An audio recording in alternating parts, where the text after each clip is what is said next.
Mas Budiman? Ya itu kan konsisten. Aha. Ya konsisten sejak beliau memilih nama Francisco, kemiskinan, kemudian dia menggunakan apa yang ada. Jadi tidak mau naik pesawat-pesawat jet atau apapun juga, menggunakan pesawat komersial. Apa yang dirasakan oleh Paus dalam bahasa saya, itulah yang harus dia ingin merasakan kehidupan warga sekitarnya gitu loh. Sehingga tidak perlu kemudian tampil berbeda, menjadi punya kasta yang lebih tinggi, tapi dia sama. Mungkin Romo Sulis juga bisa menceritakan ketika beliau di Santa Marta tidak mau tinggal di istana, di apartemen biasa. Itu kan konsistensi gitu. Sehingga apa yang dilakukan, apa yang dikatakan, apa yang dikerjakan tuh sesuai gitu loh. Nah, kalau kita kembali domestifikasi di Indonesia, kan beda. Apa yang dikatakan kadang-kadang berubah-ubah, apa yang dilakukan improvisasinya terlalu banyak variabel-variabel yang bisa mengubah sehingga orang tuh bingung ini sebetulnya apa. Tidak mau dispesialkan lah ya, biasa saja, sama seperti manusia biasa. Iya, karena itu kredonya kan dia lebih suka gereja menjadi yang miskin gitu kan. Kalau dalam bahasa kalau kata gereja itu diganti katakanlah, pemerintah itu menjadi bagian dari masyarakat, kampus menjadi bagian masyarakat, sehingga semuanya terdedikasikan untuk kepentingan publik yang lebih luas ya. Nah itu kan Paus sedang bersalaman dengan Menteri Agama untuk menuju, saya tidak tahu berbicara apakah juga akan menyampaikan pesan-pesan yang sama yang disampaikan secara khusus kepada Menteri Agama, kita juga tidak tahu, tidak terdengar, tapi itu sesuatu yang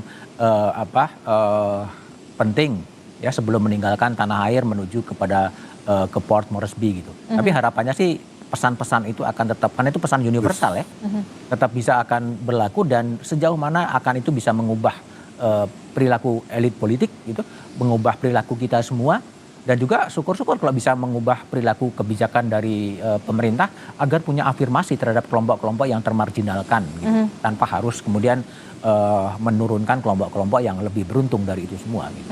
Oke. Banyak sekali pesan yang dicontohkan dari seorang Paus Fransiskus di Indonesia, selain soal kesederhanaan, tapi juga soal bagaimana tidak ada jarak di antara Paus Fransiskus dan juga warga, termasuk juga kita lihat bersama bahkan pesawat yang digunakan oleh seorang Paus Fransiskus yang merupakan pemimpin tertinggi dari umat Katolik sedunia.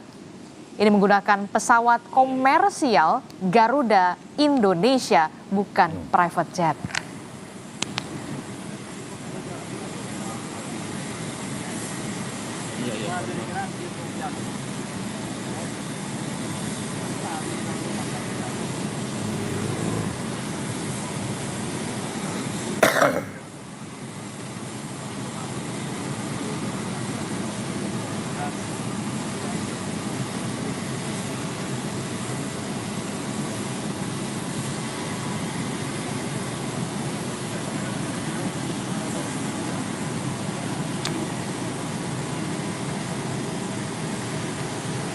Ya, ini adalah visual di mana Paus Fransiskus sebentar lagi akan meninggalkan Indonesia. Saudara tadi juga sudah melihat Menteri Agama juga sudah, kemudian juga ada Effendi Simbolon, kemudian juga ada Dewan Pertimbangan Presiden juga hadir untuk memberikan penghormatan terakhir terhadap Paus Fransiskus.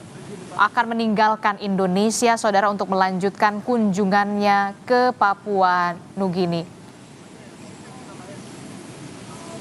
Ini adalah ucapan perpisahan dari seorang Paus Fransiskus kepada sejumlah pejabat yang sudah hadir di landasan Bandara Soekarno-Hatta untuk nantinya akan meninggalkan Indonesia dan akan bertolak menuju ke Papua Nugini untuk melanjutkan kunjungan apostolik atau perjalanan apostolik dari seorang Paus Fransiskus, saudara.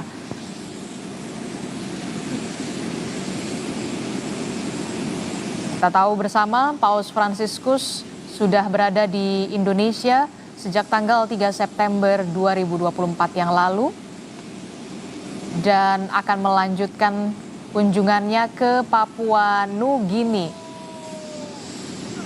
Bahkan banyak sekali ini kita lihat bersama petugas-petugas dari bandara juga sudah mulai antusias sekali untuk bersalaman dengan seorang Paus Fransiskus yang merupakan pemimpin tertinggi dari umat Katolik sedunia, saudara. Kita akan lihat bersama.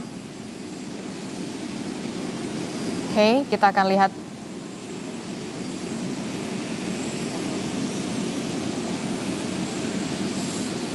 Ini merupakan sejarah, kita tidak pernah tahu nanti akan terulang lagi berapa puluh tahun lagi, Romo. Seorang pemimpin umat Katolik sedunia bisa kembali lagi ke Indonesia, tapi jangan sampai pesannya masih sama ya, harus ada yang lebih baik, perkembangan yang lebih baik, Romo. Saya melihat Paus pertama-tama putra Argentina ya, dan di Argentina dia belajar banyak hal tentang kemiskinan, tentang ketidakadilan sosial, teologi pembebasan juga lahir dari sana. Bahkan gereja Katolik juga terbelah antara kaya dan miskin, itu fakta. Yes. Dan dari situ hatinya pasti sudah terlatih bagaimana saya harus bersikap sebagai rohaniwan, sebagai pemimpin tertinggi. Tadi sempat dikatakan kan, jangan lupakan orang miskin. Itu adalah pergulatan beliau yang sepanjang hidup. Maka ketika kemana-mana pergi ke Indonesia itu ya, Indonesia dengan Argentina ya nggak jauh-jauh beda ya. Nah, termasuk negara yang berkembang begitu. Nah, harapannya tadi, oh ya satu dulu, kita tetap bagaimanapun juga berterima kasih, keadaannya aman ya. Aman, terima kasih kepada pemerintah yang mau berangkat. Terus, TNI dan juga Polri juga suka juga bertugas selama 3 hari ini. Saya tahu betul ini merupakan kerja keras semua dari TNI dan juga Polri untuk bisa. Wartawan juga kerja keras loh. Pakai lembur-lembur segala. Oke. Ya. Nah, apa namanya? Ya kita berterima kasih lah kepada pemerintah Indonesia yang sungguh mengusahakan kenyamanan untuk Paus.